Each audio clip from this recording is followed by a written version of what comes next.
In early 1962, the helicopters sent to Vietnam by President Kennedy flew their first combat missions against the NLF. In Operation Chopper, the aircraft flown by U.S. Army pilots ferried 1,000 South Vietnamese soldiers to sweep an NLF stronghold near Saigon.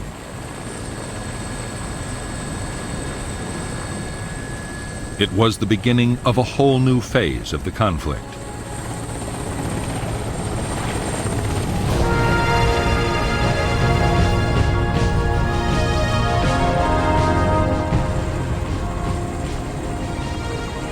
From the start, the American helicopters had a dramatic effect on the fighting. Government troops could take the guerrillas by surprise or cut off their line of retreat after a battle. Often they panicked and were killed as they tried to escape. In the first months of 1962, the South Vietnamese Army won a string of victories, badly shaking the NLF's morale.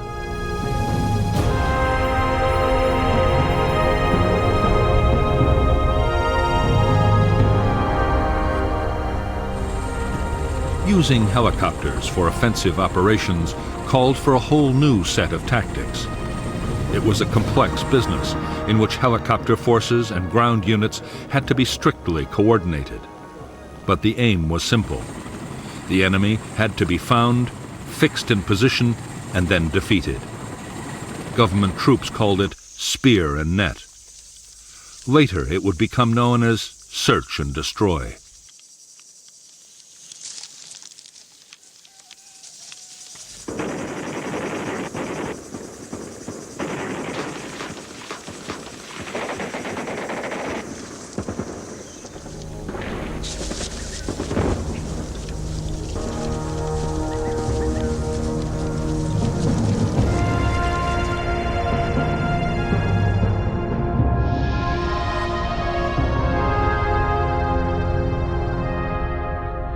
A search and destroy operation usually began with intelligence locating an NLF unit. The task then was to place forces to cut off the enemy's retreat. If there was a river nearby, South Vietnamese gunboats were deployed in blocking positions.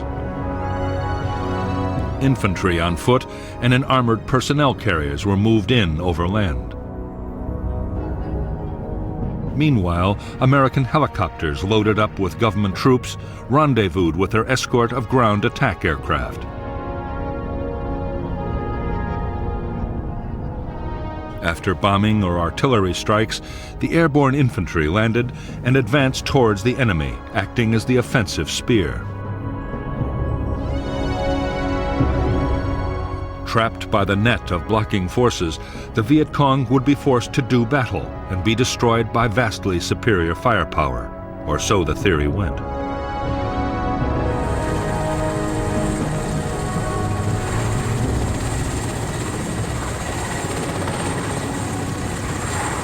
The instant success of helicopter operations seemed to prove that the approach favored by the Americans was the right one. What U.S. advisors wanted now was more and bigger offensive operations.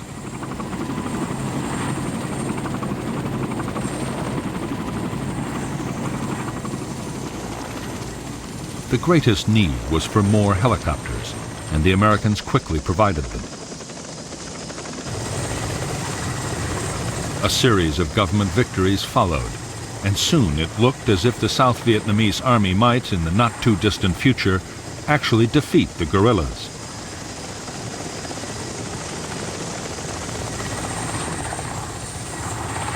In July 1962, General Paul D. Harkins, head of the U.S. Military Assistance Command in Saigon, reported to Washington that tremendous progress was being made in South Vietnam.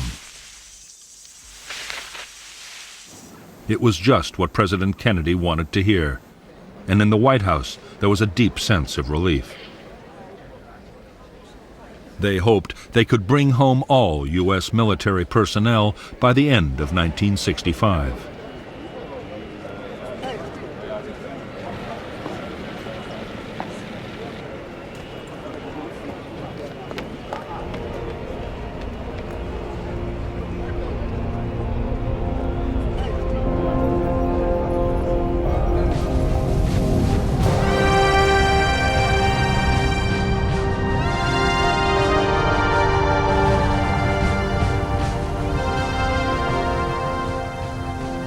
To Ho Chi Minh and the leaders of North Vietnam, the big increase in American military support for the South was deeply troubling. Did the U.S. mean to put in combat troops? Or perhaps even invade the North itself?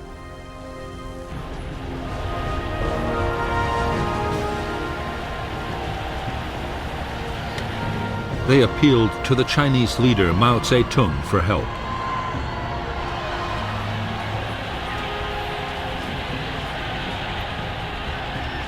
Mao was anxious to be seen as the champion of liberation movements around the world. He was also determined to counter the American strategy in Vietnam.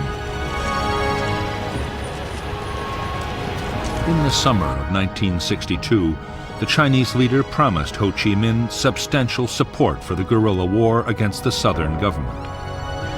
Right away, North Vietnam would get 90,000 extra rifles for the Viet Cong.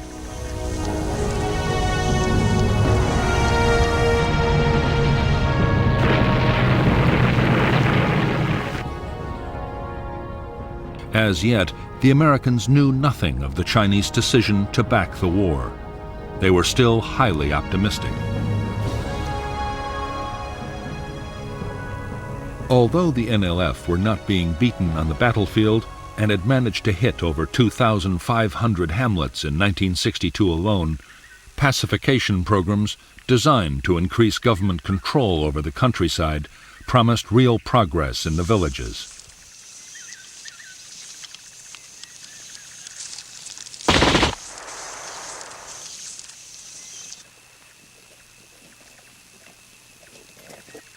In a program coordinated by the Central Intelligence Agency, U.S. Special Forces were working with Montagnard tribal groups in the Central Highlands of South Vietnam. They fortified villages and trained local volunteers to fight the Viet Cong in their own areas. The tactics involved setting ambushes, heavy night patrolling, and above all, responding fast to guerrilla incidents.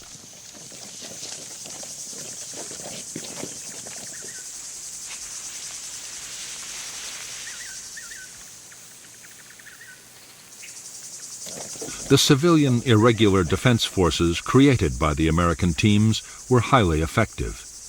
The NLF found it increasingly difficult to organize openly amongst the population.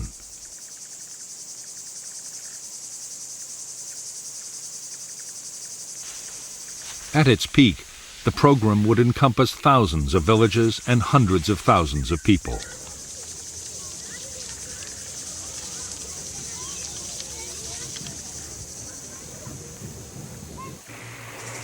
While the effort in the highlands was entirely an American initiative, further south the Saigon government had embarked on its own pacification program.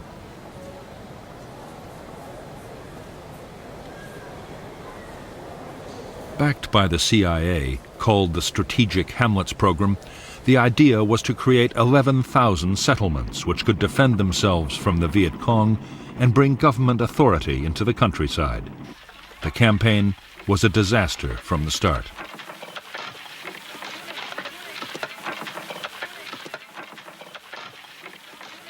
Instead of winning the voluntary cooperation of villagers, the government embarked on a crash program of forced resettlement. Families were moved, sometimes at gunpoint, from their traditional lands and the burial grounds of their ancestors. Funds promised for development were embezzled by corrupt officials.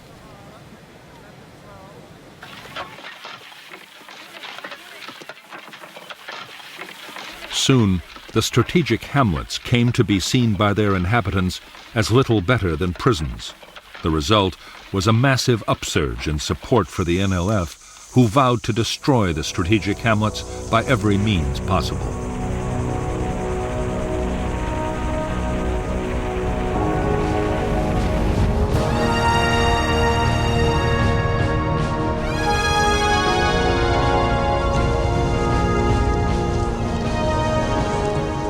From the first introduction of American helicopters into South Vietnam, NLF tacticians had worked feverishly to develop ways of dealing with the threat.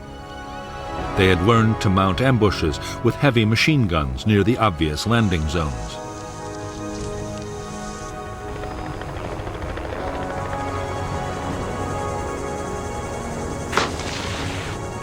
They also practiced breaking up their larger units at high speed and melting into the forests or swamps at the first sign of an enemy sweep.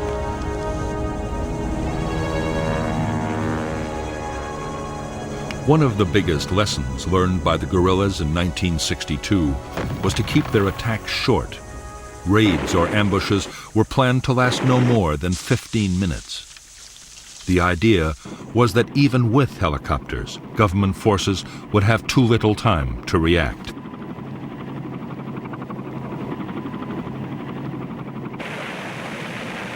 Slowly, by using their new tactics, the Viet Cong had recovered their confidence. So much so that by the start of 1963, they were able to inflict a shattering defeat on a South Vietnamese Army air mobile operation.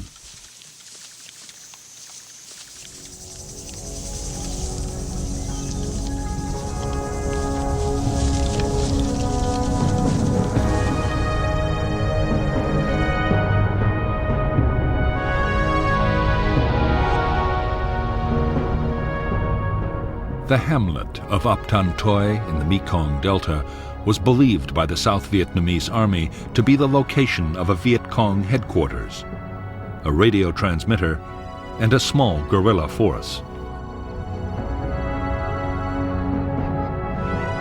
The Army's 7th Division, with American advice, decided to attack. What they didn't know is that they were walking into a trap. The South Vietnamese Army were lured in so the NLF could for the first time test their effectiveness against militia and airborne units. The operation was launched on January 2nd, 1963.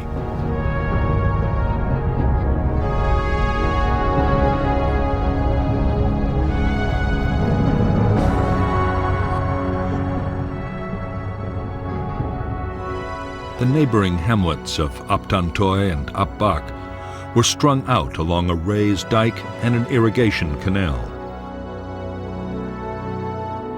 In the tree line was deployed the whole Viet Cong 514th Battalion, reinforced by local guerrillas, altogether nearly 350 men.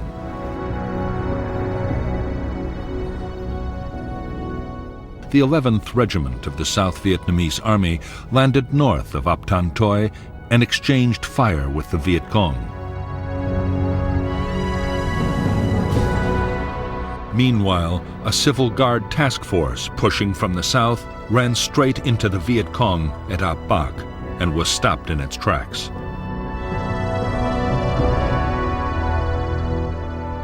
Air and artillery strikes were directed at both hamlets, but the Viet Cong were well dug in.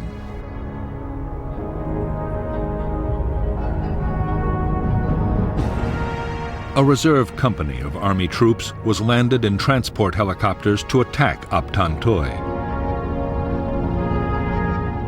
Fire from Ap Bac destroyed 5 aircraft. Next, a company of armored personnel carriers made a disorganized assault on Ap Bac, but was driven off with heavy losses.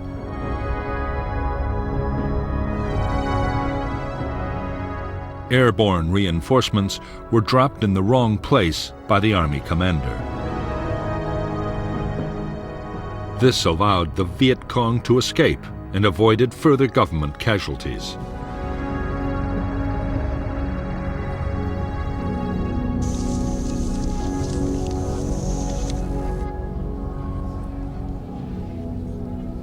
For the Viet Cong, the Battle of Ap Bac was a stunning victory. For the first time, they had stood their ground against helicopters and armored vehicles. Almost 400 South Vietnamese troops were killed or wounded. 3 American advisors were also killed, and they had lost only 9 men themselves. As the news swept through the hamlets and villages of Vietnam, Viet Cong morale and recruitment soared.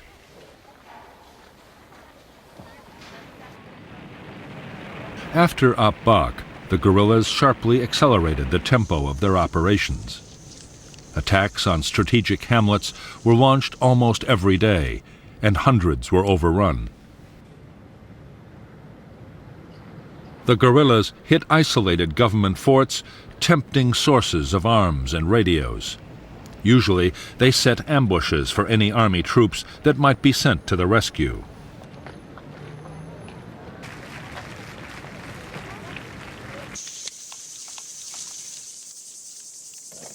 The South Vietnamese Army's attempts to find the Viet Cong's big units and make them fight seemed increasingly futile. One major sweep after another failed to find the guerrillas in any numbers.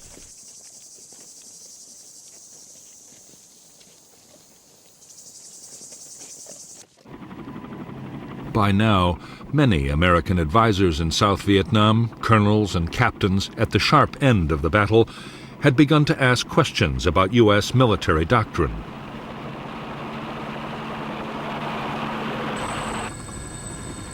They were training the South Vietnamese to depend on big operations and very heavy firepower.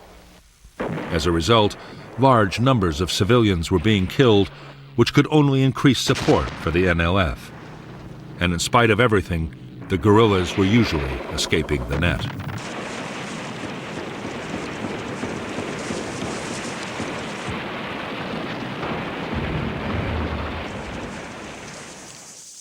What the advisors wanted were tactics more like those the Special Forces had adopted in the Central Highlands: small unit patrolling, ambushes, and night operations, all the time working closely with local people.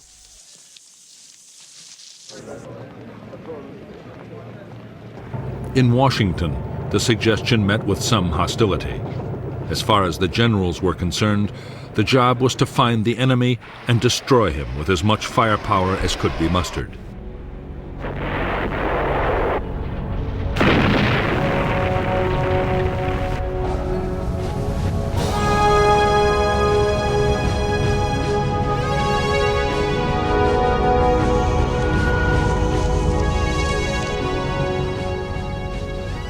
For years, President Diem had filled the ranks of South Vietnam's government officials with fellow Catholics, enraging the majority Buddhist population.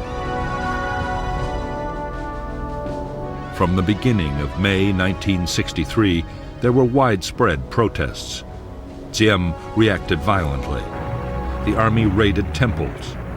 Monks, nuns, and priests were arrested, and demonstrators were shot in the streets by police.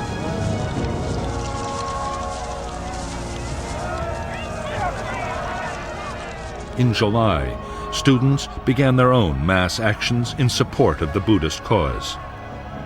By the fall of 1963, South Vietnam was sliding into political chaos. As sheer mismanagement looked set to destroy the country, Army generals directed by the CIA hatched a plan to overthrow the president. American officials, exasperated at Diem's failures, signaled that Washington would not oppose a coup. The plotters made their move on November 1st, 1963, attacking the presidential palace with armor and aircraft. The generals had promised that President Diem would be allowed a safe flight into exile. However, the day after the coup, Diem was brutally murdered along with his brother Nhu by unidentified assassins. 3 weeks later, on November 22, 1963, in the United States, President Kennedy was himself assassinated.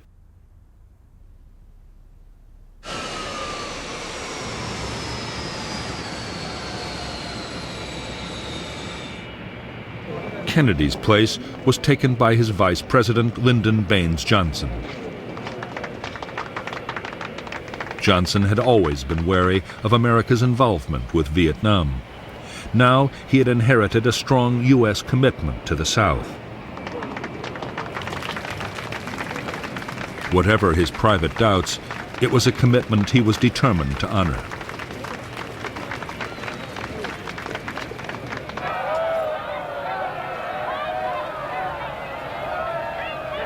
The chaos that had engulfed South Vietnam in the closing months of 1963 was seen in North Vietnam as a golden opportunity.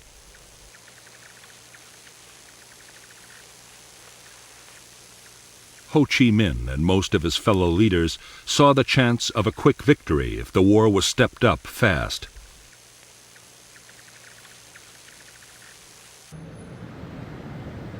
Amongst the North's communist backers, the Soviet Union was opposed to any escalation.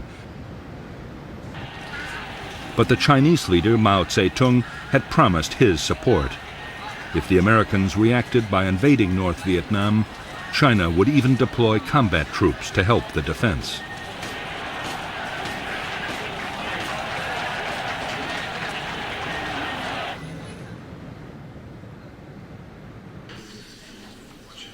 In December 1963 in Hanoi, the Central Committee of the Communist Party approved measures to intensify the war in South Vietnam.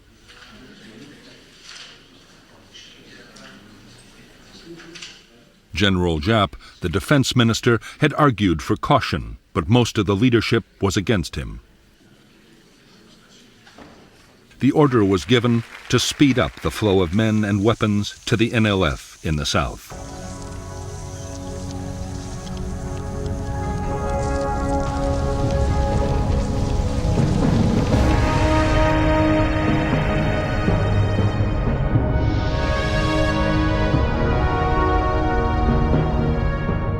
In 1959, a specialized North Vietnamese Army unit, Group 559, had been formed to create a supply route from the north to the Viet Cong in South Vietnam.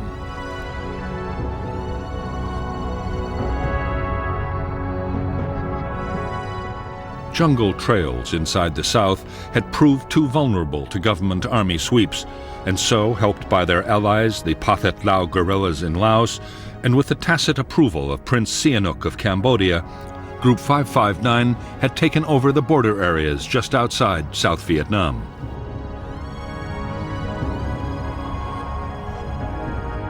A primitive route was developed, soon known as the Ho Chi Minh Trail, with offshoots into Vietnam along its entire length. By early 1964, the trail was being transformed into a secret jungle highway with depots, air defense, and garrisons of permanent logistics troops.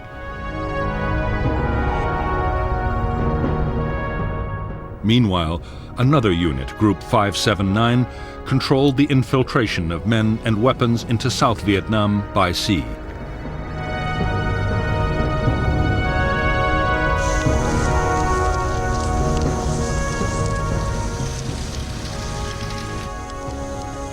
In the first months of 1964, the NLF stepped up their campaign in a concerted effort to push South Vietnam to the edge. With better equipment, leadership, and training, the NLF were now attacking in big units, up to 1,000 men at a time.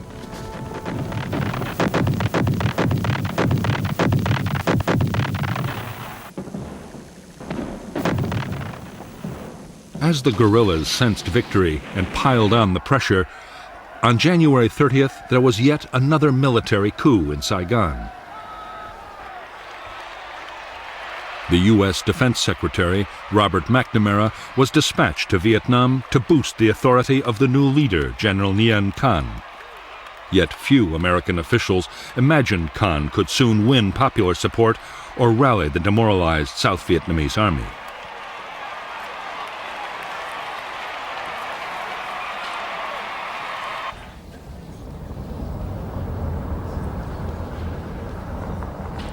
As the crisis in Vietnam deepened, the pressure on President Johnson to take strong action grew almost intolerable. Many of Johnson's political opponents, including the Republican Senator Barry Goldwater, were calling for North Vietnam to be bombed and for U.S. troops to be sent to fight in the South.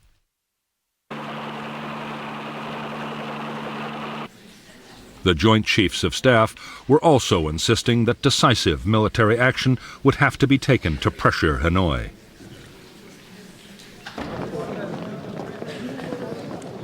From the start, Johnson doubted that the United States could win a war in Southeast Asia. He also believed that neither Congress nor the American people would approve of open military intervention.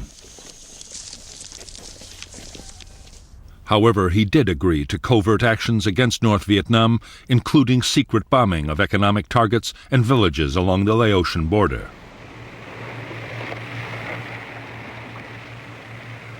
With support from American warships, the South Vietnamese Navy began a series of commando raids on North Vietnamese coastal installations.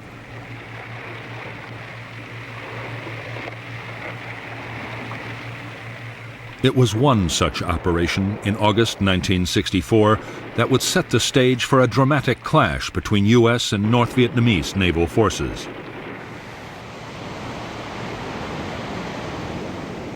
In the Gulf of Tonkin, the simmering conflict between the United States and Hanoi was sent spiraling towards outright war.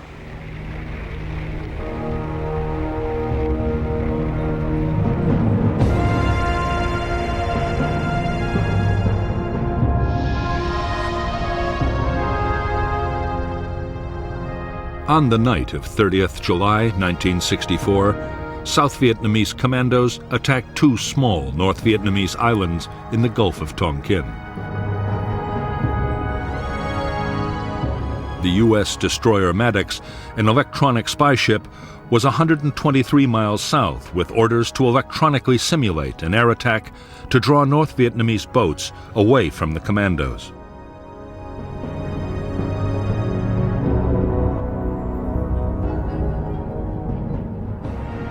On August 2nd, 3 North Vietnamese torpedo boats approached the Maddox at high speed, mistaking it for a South Vietnamese escort vessel.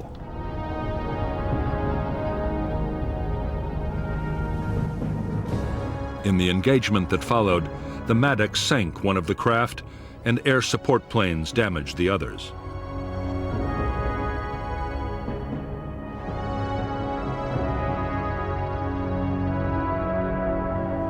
Maddox continued operations, reinforced by a second destroyer, the USS Turner Joy. 2 nights later, still gathering intelligence and in bad weather conditions, the captain of the Maddox reported that he thought they had been fired on and were about to be attacked. As he later reported, no attack took place.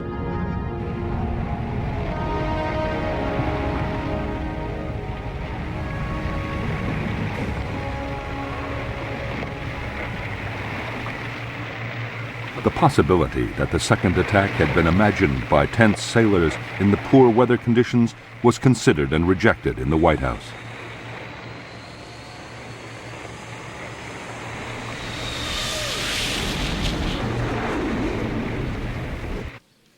Six hours after the supposed attack, a retaliation against North Vietnam was ordered by President Johnson. American jets bombed 2 naval bases. A major oil facility was also destroyed. 2 U.S. aircraft were lost in the raids.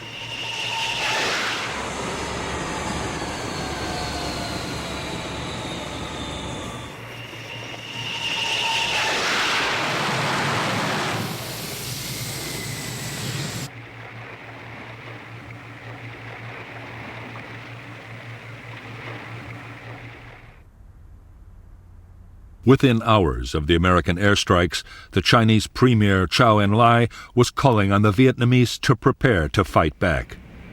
Chinese air units on the Vietnam border were heavily reinforced.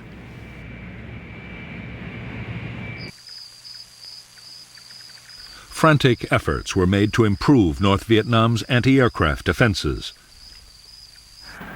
At the same time, jets of the fledgling North Vietnamese Air Force returned to Vietnam from their training base in China.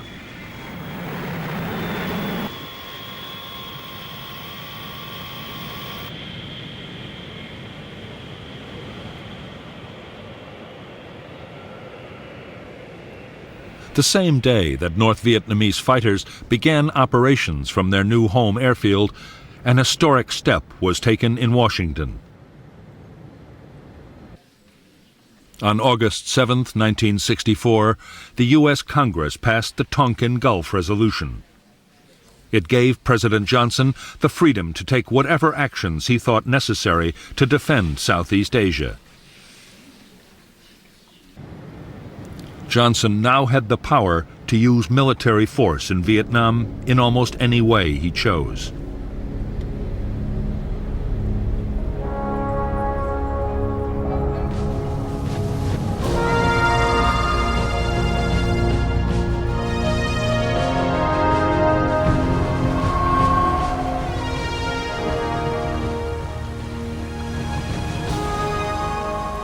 In North Vietnam, there was a growing fear that the United States meant to deploy troops in the south and perhaps even invade the north itself.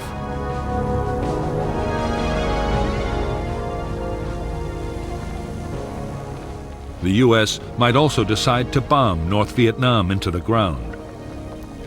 Communist leaders could only hope that fear of China would make the enemy hesitate before taking any drastic steps.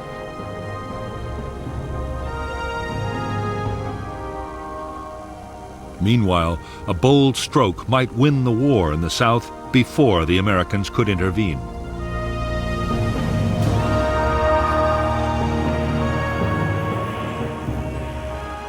The plan was that the North Vietnamese army should be sent to fight in the South.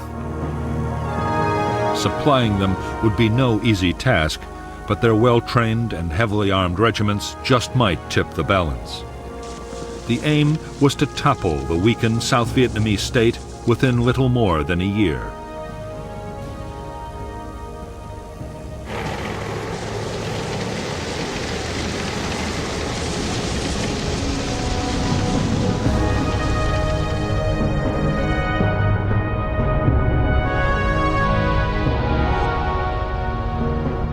The first North Vietnamese Army units to be raised and trained for combat in the South were the 32nd and the 33rd Regiments of the 325th Division based at Dong Hoi.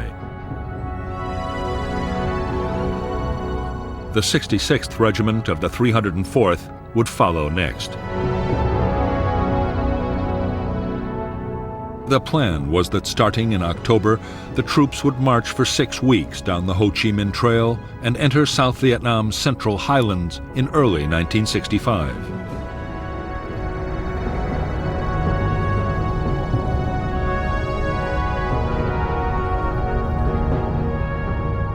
The first step would be to seize territory in the border area.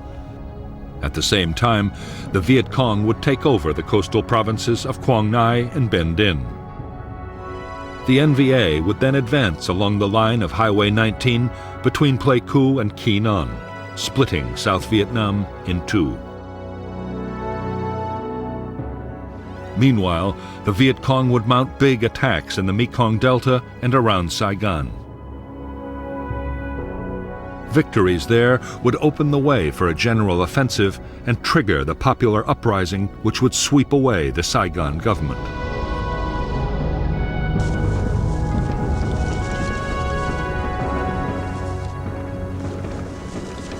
While the North Vietnamese Army prepared its divisions for infiltration into the South, the NLF stepped up their campaign. One of their main aims now was to deter the United States from getting more deeply involved in the war. With the U.S. presidential election coming up, reminding Americans that intervention had a price just might pay dividends.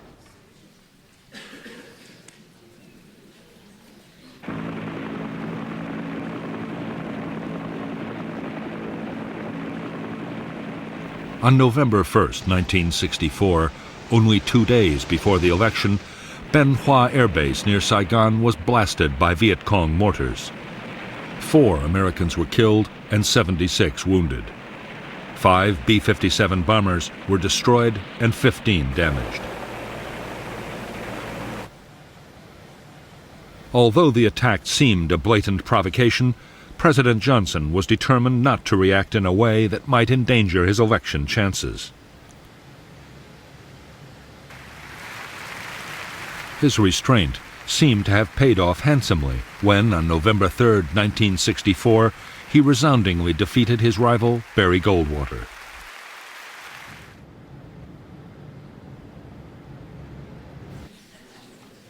By now, Johnson's advisers feared that South Vietnam could be on the brink of collapse. From January 1st, 1965, through to February 7th, 1965, the Viet Cong mounted a series of coordinated attacks across the country. They took and held the village of Binh Gia, only 40 miles from Saigon, severely mauling government army units sent to the rescue.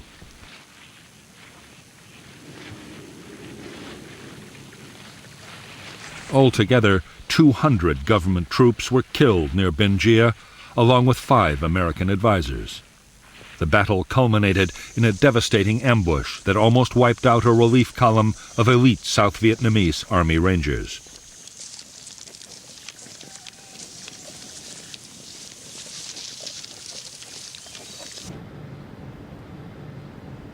In Washington, the pressure to do something to save South Vietnam was now intense. Although Johnson doubted that bombing North Vietnam could dissuade it from supporting the Viet Cong guerrillas, he agreed to let military planners prepare a major campaign. Meanwhile, a series of strikes would be launched as reprisals if there was any major attack by the Viet Cong.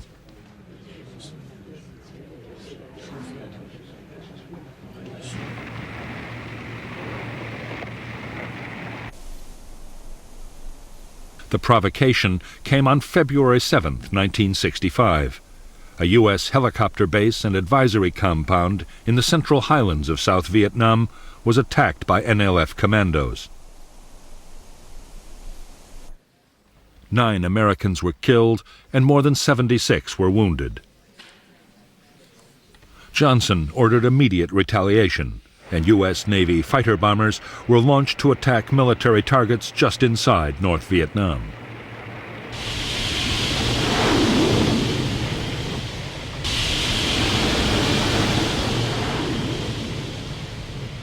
Only 3 days after the U.S. raids, there was another attack by the Viet Cong on Americans.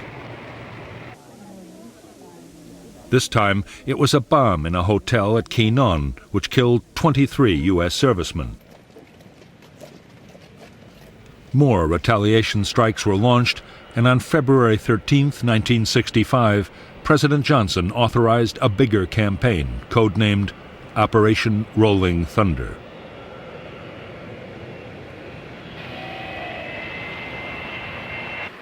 Rolling Thunder was to be a limited but long-lasting offensive. Its aim was to force North Vietnam to stop supporting the guerrillas in the south.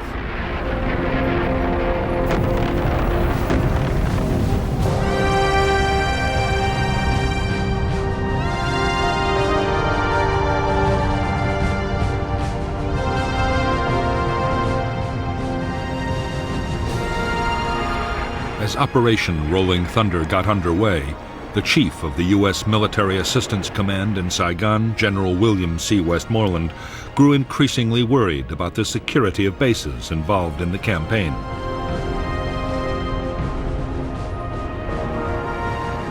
Da Nang, sited in a largely hostile area and guarded by a small Vietnamese army unit, was particularly vulnerable to Viet Cong attack. Westmoreland asked for 2 battalions of U.S. Marines, 3,500 men, to be deployed around the base.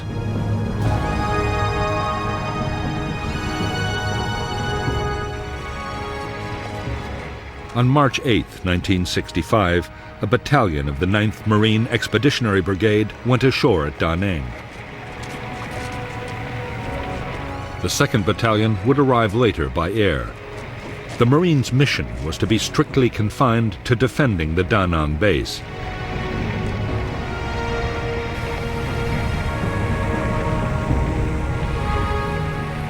However, even as the troops were landing, General Harold K. Johnson, the Army Chief of Staff, was already in Saigon to talk about much bigger deployments.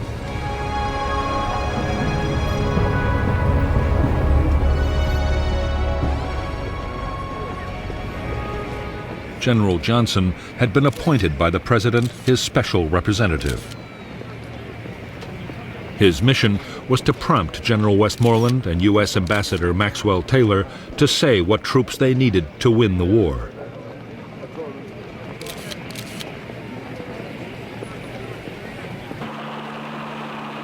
In fact, General Johnson and his fellow commanders on the Joint Chiefs of Staff already had a clear idea of the forces they wanted for Vietnam.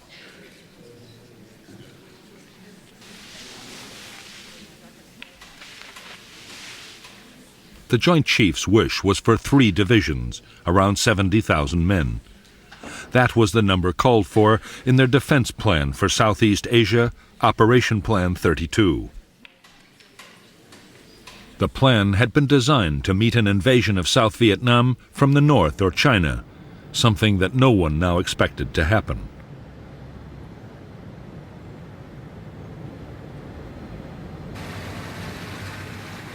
However, as part of the plan, airfields, communications, and other facilities had already been put in place. Now, large numbers of troops could be deployed as soon as the President gave the order.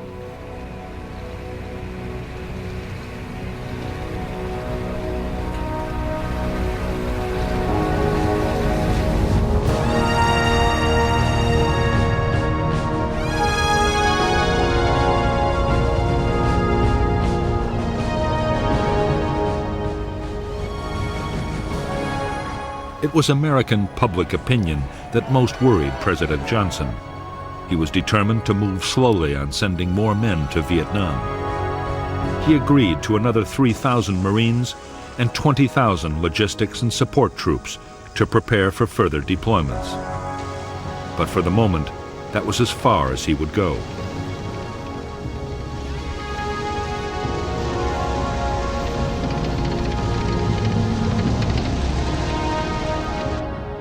On April 7, 1965, at Johns Hopkins University, President Johnson offered economic aid to North Vietnam in exchange for peace.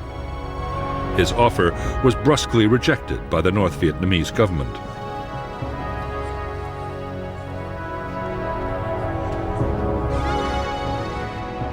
Two weeks later, Johnson agreed to raise U.S. combat strength in Vietnam to more than 60,000 troops. Allied forces from Korea and Australia would be added as a sign of international support.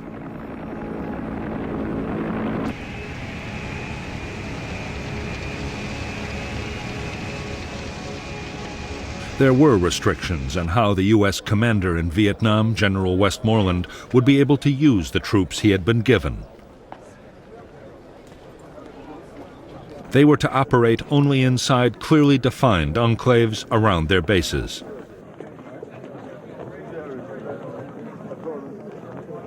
To Westmoreland's dismay, all operations were to be strictly defensive.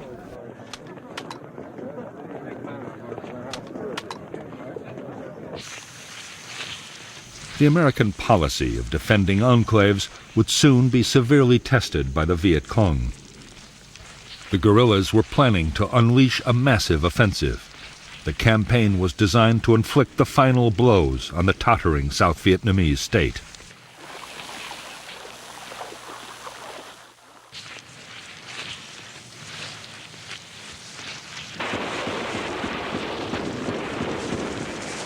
The storm broke on May 11th with a full-scale assault by 2,500 Viet Cong troops on Song Bay, a provincial capital.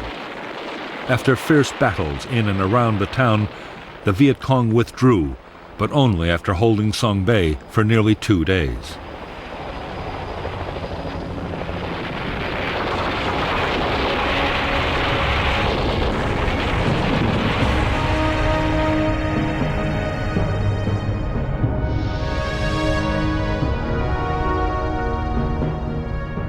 The Viet Cong assault on Song Bay was followed by a series of attacks to within a few miles of Saigon.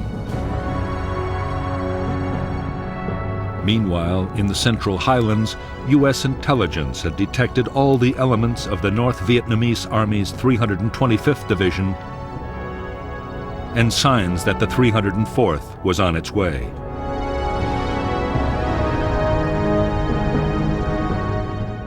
There was intense Viet Cong activity in all the central provinces, with a big Viet Cong victory near Ba Jia.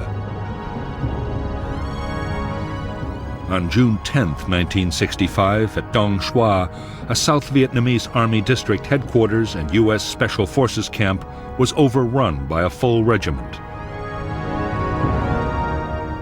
It was abandoned only after frantic American air attacks.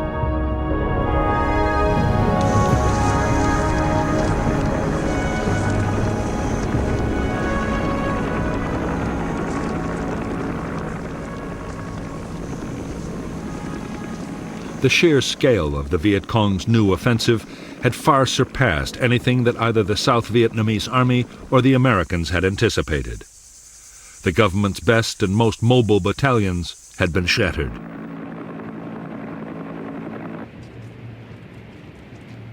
The disaster was followed by political upheaval. A faction of young military officers installed Air Vice Marshal Key as Prime Minister and General Nguyen Van Thieu as President, openly restoring military government.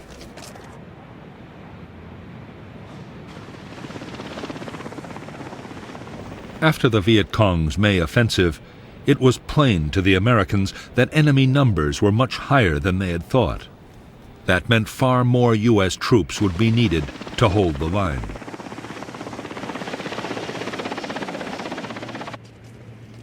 Estimates of just how many kept rising until on June 7, 1965, General Westmoreland asked Washington for 200,000 men.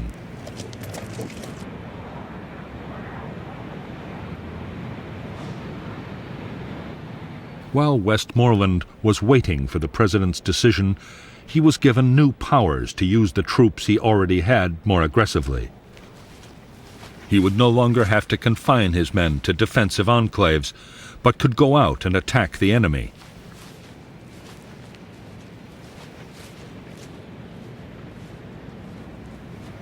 On June 27, 1965, General Westmoreland launched the first purely offensive operation by American ground forces in Vietnam. It was a sweep into NLF territory just northwest of Saigon.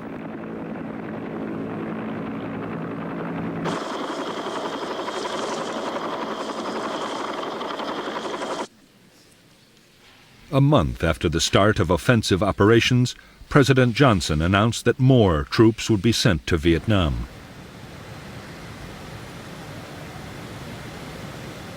He was still playing down the scale of the commitment, but had already decided to deploy the 200,000 men he had been asked for.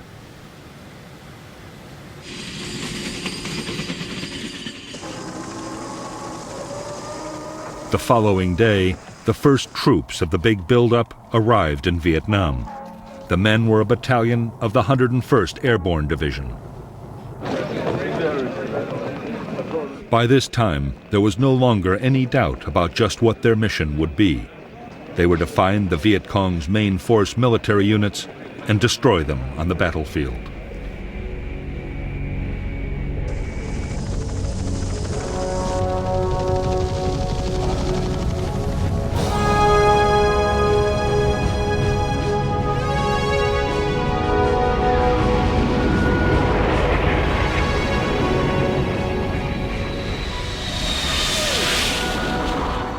As the buildup of American forces in Vietnam went on, the chances they would be attacked grew by the day. On August 5th, NLF sappers penetrated an oil storage depot near Da Nang and blew up 2 million gallons of fuel. There had been sniping and mortar attacks too, but the real fear was of a large-scale infantry assault overrunning an American installation.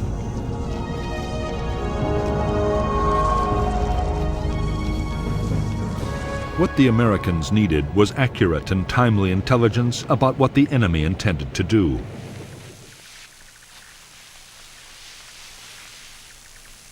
It came when a deserter from the 1st Viet Cong Regiment, a force nearly 2,000 strong, told his captors that his unit was planning to hit the Marine base at Chu Lai.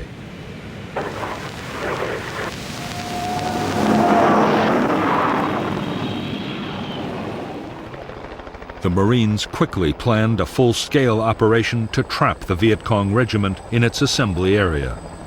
The operation was planned in the strictest secrecy. Codenamed Operation Starlight, and deploying 4,000 troops, it would be the first American regimental-sized battle since the war in Korea.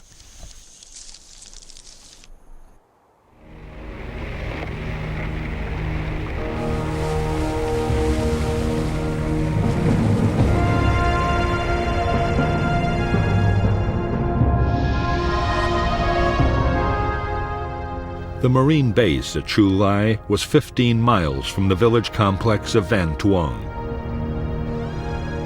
Between the Tra Bong River, the elevation known as Hill 43, and the Phuoc Tuan Peninsula was a fortified Viet Cong base area. There, the 1st Viet Cong Regiment, made up of the 60th and 80th Battalions, had assembled for the attack on Chu Lai. On August 17, 1965, Company M of the 3rd Battalion, 3rd Marines, took up a blocking position on the Tra Bong River. Next morning, the rest of the battalion made an amphibious landing, while 3 more companies were inserted at landing zones Red, White, and Blue. The Marines pushed on from LZ's Red and White, but around Hill 43, near LZ Blue, the entire Viet Cong 60th Battalion was dug in, and there was a fierce battle before the hill was taken.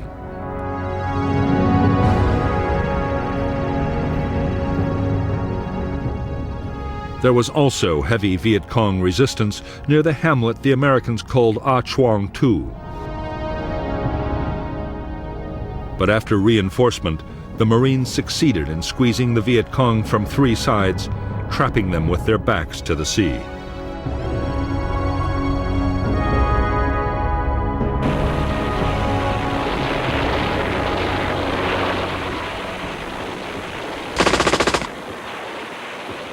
In Operation Starlight, it was the early battles that proved the heaviest.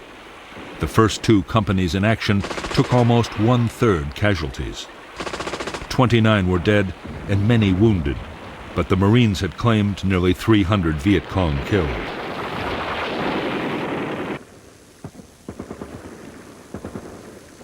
The next 5 days involved only small-scale actions. As the Marines advanced, the Viet Cong, numbed by the shattering naval, artillery, and air bombardments, fought delaying actions as they tried to disengage.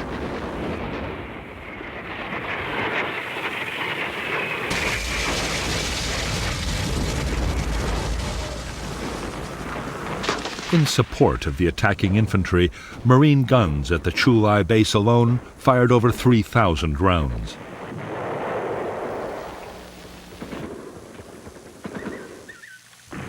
The ships fired another 1,500.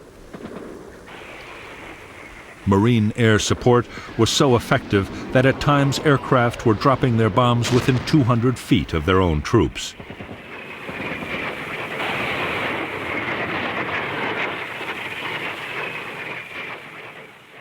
At the end of the operation, nearly 700 Viet Cong were claimed as dead. The Marines had lost 45 dead and more than 200 wounded in the battle.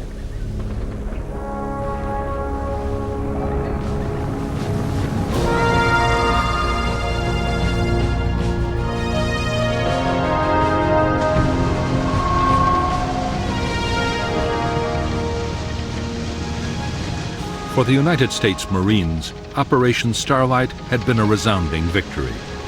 In the first major battle of the war, the guerrillas had been defeated on their own territory and by inexperienced troops.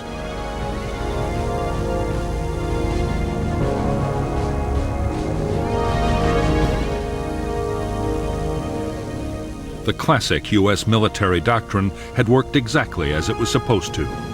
The enemy had been found, fixed in position, and then destroyed with massive firepower.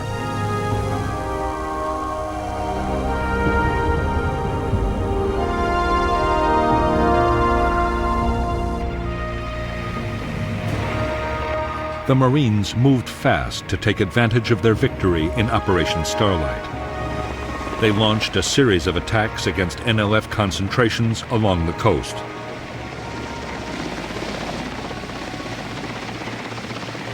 Meanwhile, General Westmoreland's attention shifted to the Central Highlands. There, the threat was posed not by the Viet Cong guerrillas, but by the newly arrived troops of the North Vietnamese Army.